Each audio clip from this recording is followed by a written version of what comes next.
I've made loads of content here on the channel about iPhone apps like Notes, Reminders, Mail, but most of these apps feel like they're designed to be used by themselves. The truth is, many of these apps work really well together.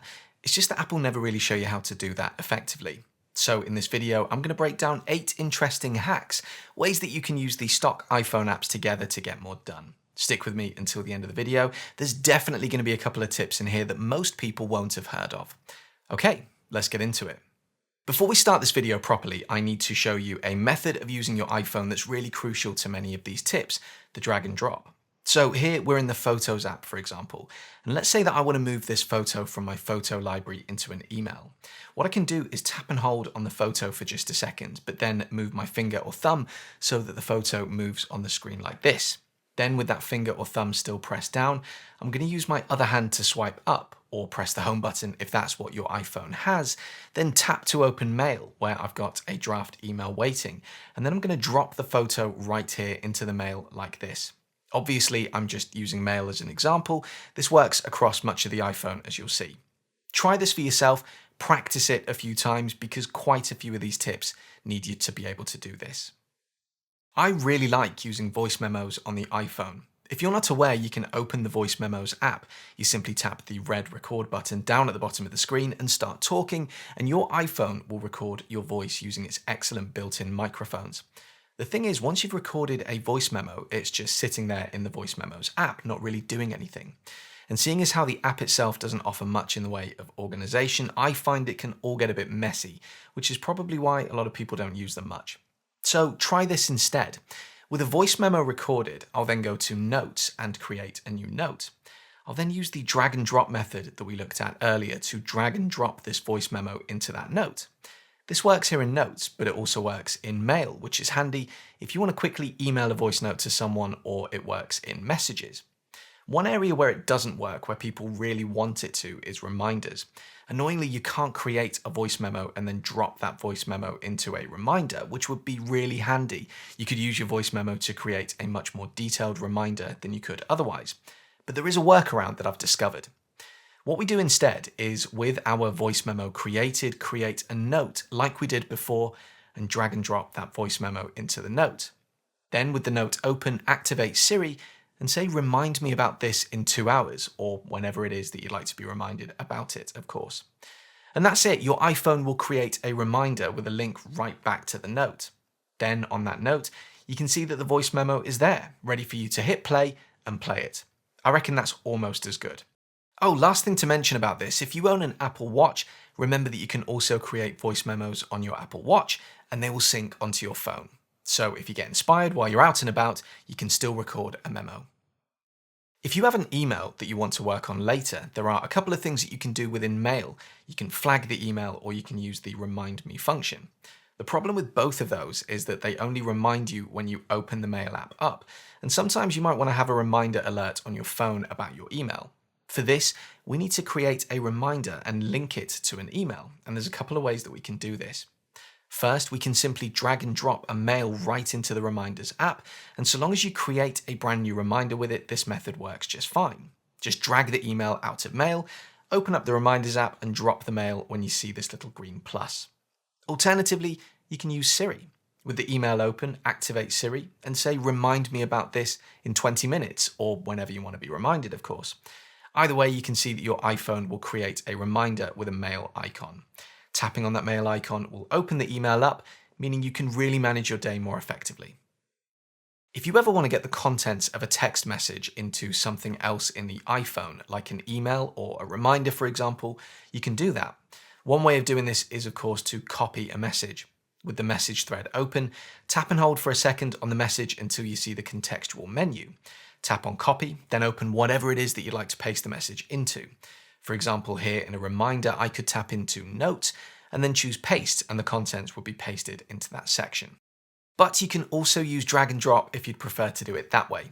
Simply open the message, tap and hold, and then begin the drag and drop process, like we did earlier, dropping the message directly into whatever you want to drop it to. You could drop it into the Notes section of a reminder. You could drop it into an email. You could drop it into another message, pretty much anywhere that allows you to add text in. By the way, if you prefer to have content like this in a written format, there's a PDF to accompany this video, and you can access it by joining my membership program, where for a small monthly fee, you'll get access to all video PDFs moving forward, plus the growing library of old ones. Just follow the link in the description of this video that says become a channel member. The Maps app on iPhone is pretty underrated in my opinion, and one of the great things about it is how easily and effectively you can bookmark places and drag them into other parts of the iPhone ecosystem.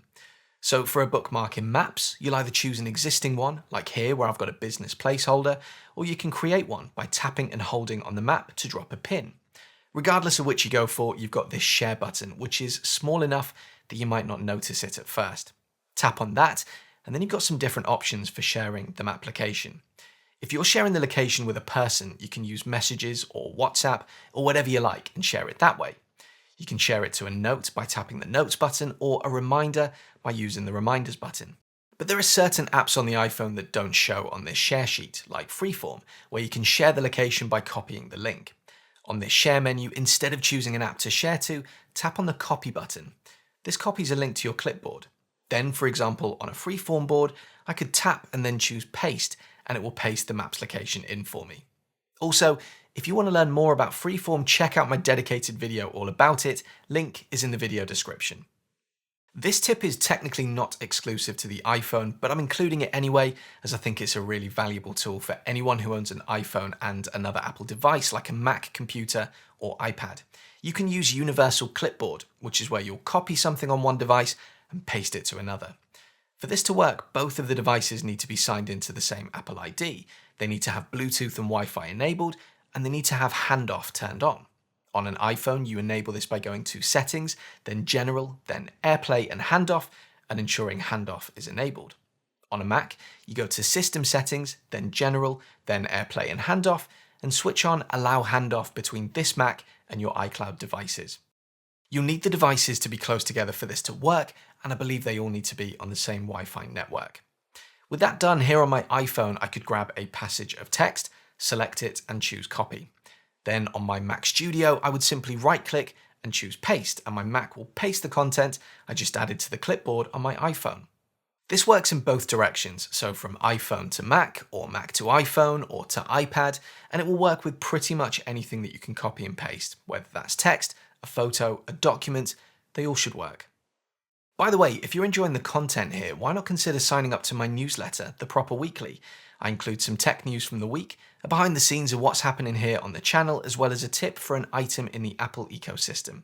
The newsletter goes out each Friday, it's free to join, and I'll include a sign up link in the description of this video. I've mentioned this hack on a few videos, and for good reason. I think it's one of the most useful cross-app functions on the iPhone, and most people I speak to have no idea that you can do it. Essentially, if you're viewing an email, or perhaps a web page, or a text message, or a location in Maps, you can quickly and easily create a reminder about that item using Siri. With the item open, you would simply say, "Remind me about this," and then the time that you want to be reminded. So, remind me about this in half an hour, for example, with this email open. Your voice assistant will create a reminder that links right to this email. I've tested this and had it working for creating a reminder about an email or a web page in Safari. I think it also works in Chrome. It works for a message, a photo in the photo library, a location in Maps. There's loads of options here. Another FreeForm example here. Earlier, I showed you how you could copy a Maps location and then paste that link into a FreeForm board. Well, you can also drag items from elsewhere on your iPhone directly into a FreeForm board. For example, here's an email, and let's say that I want to be able to drag that email into FreeForm. With the board that I want to move it into open, I can drag and drop, like I showed you earlier on in the video, right into it. Or in the Files app, I could grab a file, like a PDF for example. I can drag and drop from Files right into FreeForm. The last tip is also a drag and drop tip, but a bit more fun. If you subscribe to Apple News and/or Apple Music, you can drag items from there into other apps on your iPhone, like FreeForm, Notes, Reminders. If you want to be reminded about a news story, you can use Siri to remind you about it, like we did earlier. So here, with a news article open, I would simply say, "Remind me about this in 20 minutes, for example, and a reminder is created with a link to the story. But if I come back a screen, I can drag and drop the article itself. meaning I can put this into pretty much any other app on my iPhone. The drag and drop element also works in Apple Music. On either a song or an album or a playlist, you can drag and drop that item into another app. So if you're working on a note, for example, where it might be good to have a direct link, you can do this. So there you go, 8 interesting ways that you can use the stock iPhone apps together.